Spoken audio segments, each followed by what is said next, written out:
ચાર ધામ પૈકીના એક કેદારનાથ ધામ જવું હવે સરળ થઈ જશે. કેન્દ્રીય મંત્રીમંડળ દ્વારા કેદારનાથ રોપવે પ્રોજેક્ટને મંજૂરી આપવામાં આવી છે.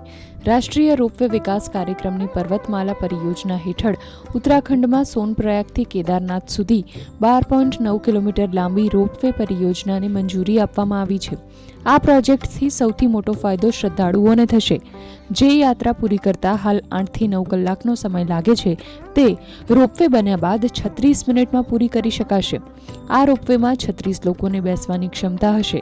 કેન્દ્રીય મંત્રી અશ્વિની વૈષ્ણવે જણાવ્યું કે આ પ્રોજેક્ટ પૂરો થવામાં 4 થી 6 વર્ષનો સમય લાગશે. 4081 કરોડ રૂપિયાનો ખર્ચ આ પ્રોજેક્ટ પાછળ થશે.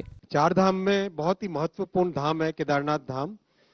यहाँ एक 12.9 किलोमीटर का रोपवे बनाने का आज फैसला लिया गया है और ये जो टेक्नोलॉजी इसमें लगाई गई है that is called 3S technology. इसमें 3 केबल होते हैं एक साथ.